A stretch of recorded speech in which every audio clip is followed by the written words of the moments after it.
Are you a beginning genealogist and you're not quite sure what records that you should be researching first? Today, I'm going to share with you the 5 record sources that I recommend all beginning genealogists tackle first. Howdy, fanatics! I am so glad you're joining me. My name's Devin Noel Lee with Family History Fanatics, and we love helping you climb your family tree and enjoying the journey. So you're ready to start climbing your family tree. You picked up my free beginner guide, which is linked to in the show notes, and now you're ready to tackle some sources. Well, what are you gonna do? You're gonna start at home. Yeah, you're gonna start at home. I can't tell you the number of times that I have worked with newbie genealogists and they fail to look at their home sources and they had the answers to their family tree climbing questions all along. You're probably asking yourself, you want me to go into that crazy mess of stuff that I have? Yeah, I want you to go to your attics and to your closets and to your sheds. I want you to go everywhere that you have photos, documents, and possessions. Because inside these photos, documents, and possessions, you have access to your genealogy research questions that can't be found anywhere else or are behind privacy restrictions. If you're an adoptee, I feel your pain.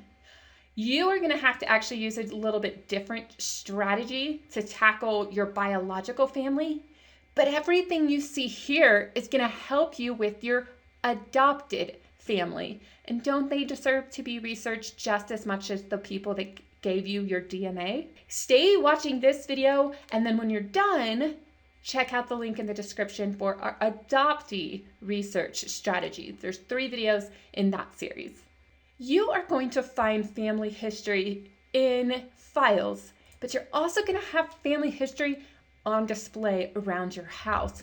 You're going to find answers to many of your research questions in diaries that were kept by people, or in family Bibles, or in artifacts. Each one of these items leads you to another record set.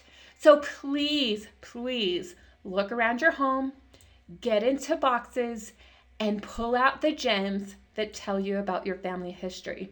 The next record collection you want to tackle are census records. Now, you can have census records from the United States, from England, from Canada. There are a few in Mexico and other places. Census records are great because for the most part, they're on lots of websites, both paid and free. And if you look in the description box, you'll see the show notes that goes with this video over on our blog, and it will have a list of places where you can find census records. You type in a name and you type in a little bit of information. You do not have to fill in every box, but once you click search, you will have some search results, and you can dive into these census records, view the image, and find some amazing details in census records. Now, from the 1880s on in the United States, 1880s to the 1940s for the available census records, they have relationships. So you can see that Mary Coleman is the wife of Neil Coleman, and that they have 2 sons and a daughter in this family. You need to learn to go all across census records from the left all the way to the right so you can pick up all the cool details.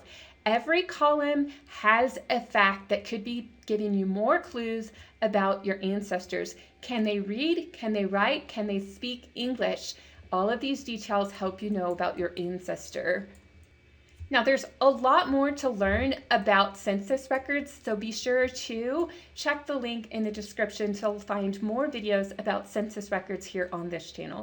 Now, regular fanatics know that I love city directories. City directories are a little bit better than census records because you can track certain relatives year by year. Because census records came out every 10 years, city directories in many places came out every year.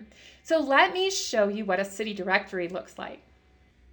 Now this is MyHeritage, and MyHeritage has my favorite collection of city directories, and I'll show you why here in a moment. So I type in a name and I type in a location and really nothing else. Click search, and then you get some search results. So I'm looking for some bit of information that stands out to me. I know that my Richard Hanley was a bricklayer, and he was in Cincinnati in this time period.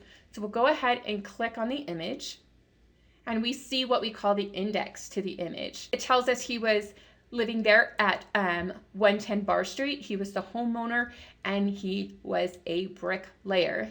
Now this is why MyHeritage is awesome. So look how they have rapidly found all of the entries nearly year by year for your ancestor who lived at Bar Street and was a bricklayer. If your ancestor moved or changed occupation or used some variation of their name, MyHeritage isn't going to have to pick that up, so you would just have to go back to the search results page and catch the years that was not in that rapid discovery. But city directory should be your third stop on your introductory level records for beginning genealogists. Most of your ancestors are deceased. Some of your ancestors are still alive. They're several generations above you or just the generation above. But if you have deceased relatives that you're searching for, gravestones are a great resource. Find a Grave can help you find those gravestones without actually visiting the cemetery. So type in some information to get you started. So I have Harriet Lofton that died in 1920. Now, if you don't know the cemetery location, don't put a death place because they may not be the same. So go ahead and leave it off. You can always filter it out later and go ahead and click search. So here we have Harriet Amanda Farley Lofton.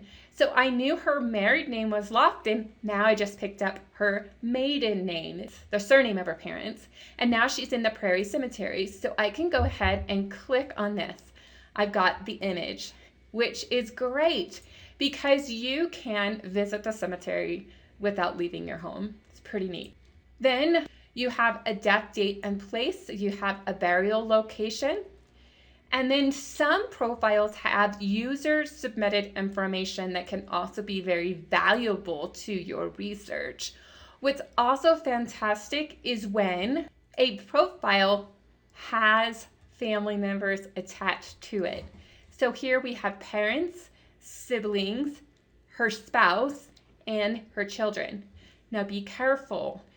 This is not necessarily all of her siblings and all of her spouses and all of her children, but it is a great start. And when you're just starting to climb your family tree, it's very helpful. Now, why did I say vital records to the end? You probably thought I should be in birth, marriage, and death records right away. Well, not necessarily. There are a couple of reasons. One, a lot of birth, marriage, and death records are restricted because of privacy laws. Number two, not every location kept vital records that you can access for that location. They just didn't keep them. So vital records should really come after you search these other records. So let's show you how you can find vital records over on Family Search. In order to search Family Search in the search forms, you go to search and that brings up this page.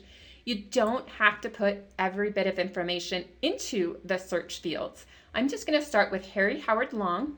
He is from Columbus, Ohio. And what I'm going to do that's different to focus on vital records, and I'm going to click type. Now, I could choose all of these other records, the census records. Now, that's one I told you that you need to start with. The immigration, military, probate, and others, those are a little bit later in your journaling. Click birth, marriage, and death, and click search. Family Search will give you a lot of search results. Now, we have talked about on this channel that names are fluid, so don't get too hung up if you see Henry Howard Long. It could be inaccurate, either recorded or transcribed. We have more information about spellings and what to do about funky spellings, and that shows up in our show notes. Now here's a death record, and many of you may be familiar with death records and all of the wealth of the information that's on here. His name, his residence, where he died, what he died of, carcinoma of the lungs, and who the doctor was.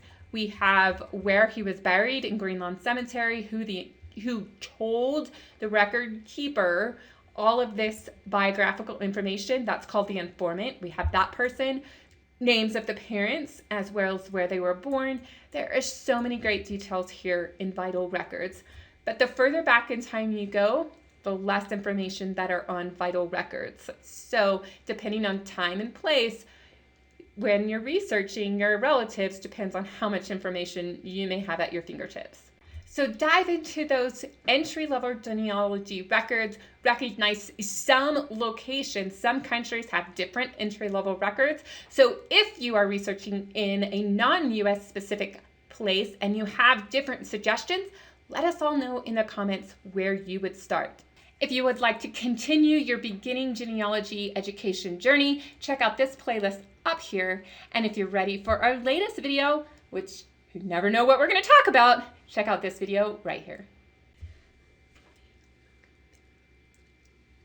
Wait, I didn't turn on the sound.